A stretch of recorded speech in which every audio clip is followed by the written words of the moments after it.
Nobody in the small village of Greyvale thought much about the quiet boy who carried stones for a living. He was not the tallest. He was not the loudest. He did not have fine clothes or an impressive name. The other workers called him Cael, and that was enough. He woke before the sun rose, worked until his hands were sore, ate whatever was put in front of him, and went to sleep without complaining. He had been doing this since he was 12 years old. Most people who looked at him saw an ordinary young man living an ordinary life. But most people were wrong. Cael had been raised by a stonecutter named Garan Moss, a quiet and serious man who never wasted words. Garan had taken the boy in when he was very young and had never explained exactly where he came from. He had simply said, "You are mine now." And that had been the end of the conversation. Cael had never pushed for more.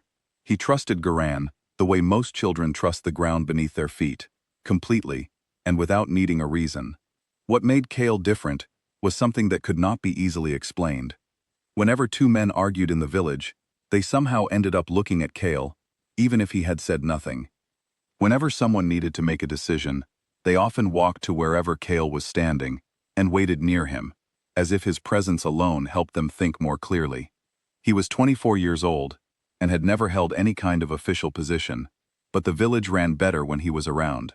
Nobody could say exactly why. Nobody thought to ask. The night everything changed began like any other. Cael had finished a long day at the quarry and was sitting outside the moss house, watching the stars appear one by one in the darkening sky. He heard the sound of slow footsteps on the dirt path, careful footsteps, the kind that belonged to someone old and tired, but still determined to arrive. A woman appeared at the edge of the path. She was elderly, wrapped in a heavy traveling cloak, and she was leaning on a carved wooden walking stick. Her face was deeply lined, but her eyes were sharp and full of something that Cael could not immediately name. She looked at him, the way people look at something they have been searching for, across a very long distance. "Are you the boy they call Cael Moss?" she asked. "I am," he said, standing up slowly. She let out a long, slow breath. "Then I have found you," she said, "and I have a great deal to tell you." Her name was Mira. She had traveled for 3 weeks on difficult roads, through cold passes and muddy lowlands, to reach this village. She had done it because she was old and she was not going to live forever, and there was a truth she had carried alone for 17 years that had become too heavy to carry any further. She sat down at the small table inside the house, accepted a cup of warm tea, and then she told him everything.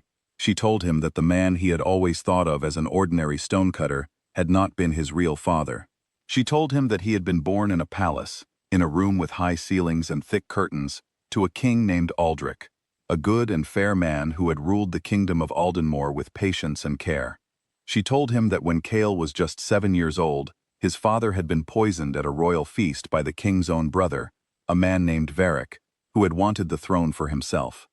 And she told him that on the night his father died, she had wrapped him in a wool blanket and run out through the palace kitchen doors with the crying boy in her arms. Because she had known that Varric would not stop with the king, she had taken him north and placed him with a trusted man and told the world that the prince had died of fever. Cael sat very still through all of this. When she was finished, Mira reached into the deep pocket of her cloak and placed 3 things on the table. The first was a folded letter, written in a careful hand, from King Aldrich to his firstborn son. A letter that named the boy as the rightful heir to the Iron Throne of Aldenmore. The second was the royal seal of the Draveth family, bearing the name Caelum, his real name, his birth name, a name he had never heard spoken aloud in his life. The third was a ring, small and heavy, engraved on the inside with the crest of the royal house. Cael picked up the ring. He turned it over in his fingers. He read his father's letter slowly, twice. Then he set it down, folded his hands on the table, and looked at Mira for a long moment. "How many people know you came here?" he asked. "None," she said. He nodded once. "Then we have time to do this properly." That was the moment. Not dramatic, not loud, not full of any of the things people expect from great moments. Just a young man turning a ring over in his hands and making a quiet decision. But from that moment, everything moved in one direction, and nothing moved it back. Over the following months, Caelum, he began using his real name again, privately, in his own mind. did something that surprised even the few people who later learned what he had done. He did not rush. He did not make noise. He did not announce himself or march toward the capital in a blaze of anger. Instead, he traveled. He moved slowly through the outer towns and villages of Aldenmore, dressed in ordinary clothing, listening more than he spoke. What he found was a kingdom that had been quietly suffering for 17 years. Under Varric's rule, taxes had been raised until farmers could barely afford to feed their own families. Soldiers loyal to the old king had been removed from their posts and replaced with men whose only qualification was that they did whatever Varric told them.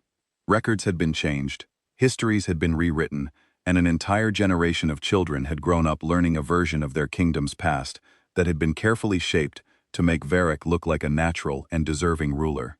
But people remember. That is the thing about truth. It does not disappear simply because someone tries to bury it. It lives in the mouths of old men who drink together late at night. It lives in the careful diaries of merchants who write things down because they are afraid of forgetting. It lives in the hearts of retired soldiers who took an oath to a king they still believe in, even though that king is gone. Caelum found these people. He found Captain Den Arvel, his father's former head of the royal guard, who was now running a leather tannery in the south, and who, upon seeing the royal ring, sat down heavily on a stool and was unable to speak for almost a full minute. He found Lord Edric of Hollowthorn, a minor nobleman who had spent 16 years carefully collecting written evidence of Varric's crimes, storing them in locked boxes under his floorboards, waiting for the day when they might be useful. He found guild leaders and grain merchants and school teachers and former palace workers, ordinary people, scattered across the kingdom, who had never stopped believing that the story of the dead prince did not feel quite right. He did not promise them wealth. He did not make speeches about revenge or glory. He simply sat with them, showed them the letter and the ring, and spoke honestly about what he wanted to do and how he planned to do it. He asked them what they needed. He listened to the answers. He remembered everything. The date was set for the night of the Harvest Moon Festival, the one occasion each year when the palace gates were open to the public for traditional celebrations. On that night, Varric's personal soldiers would be stationed at the feasting halls, not the walls. The crowds would be large, and movement would be easy.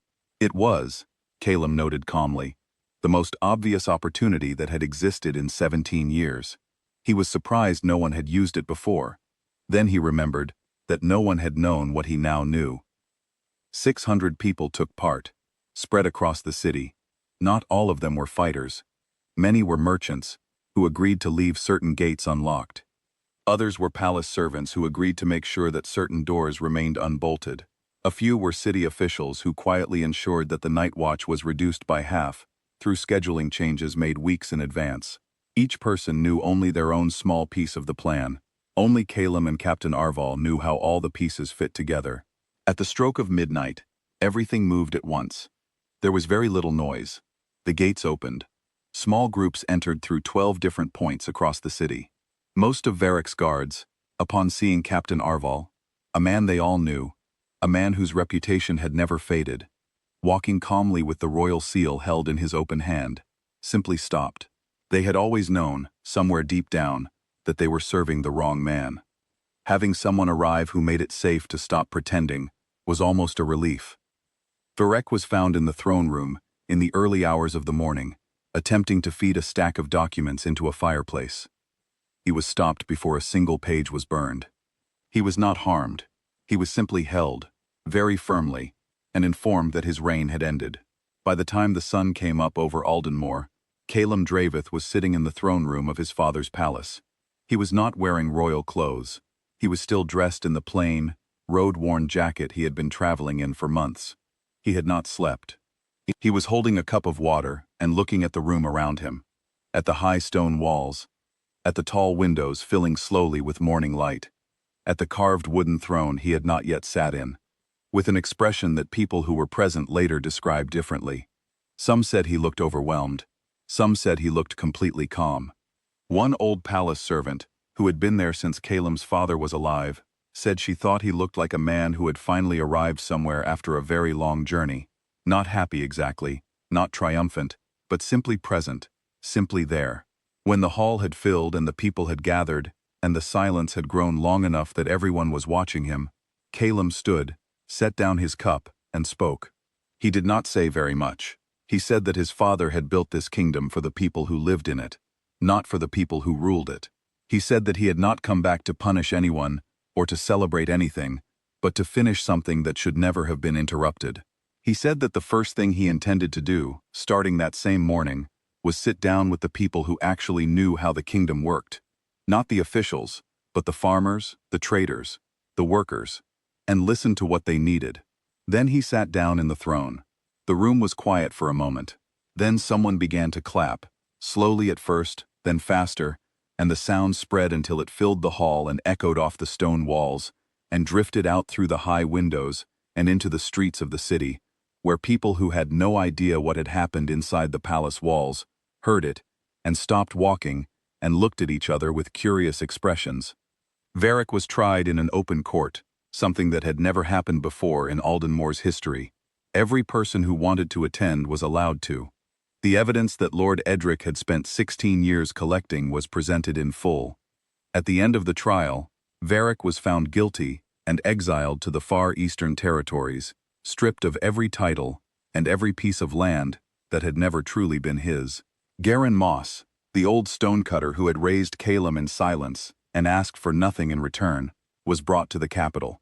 Caelum offered him a large home and a generous income for the rest of his life. Garin refused both. He accepted a small, comfortable house near the edge of the city, and a modest amount that he said was more than enough. Caelum sat with him for a full afternoon, and did not speak about kingdoms or thrones or histories. They talked about the quarry, and about a horse Garin had once owned, and about the way the stars looked different from the city than they did from Greyvale. Before Garin left to go home, Caelum embraced him, and said something that no one else in the room heard. Mira did not live to see the coronation. She passed away quietly in Greyvale, 3 weeks after her journey to find Caelum, as if the delivery of her long-held truth had been the last task she was waiting to complete. Caelum ordered a monument built in her name at the palace entrance, the first monument of his reign. He wrote the words for it himself, and they were simple. She remembered when the world forgot. The kingdom did not change overnight. Real change never does.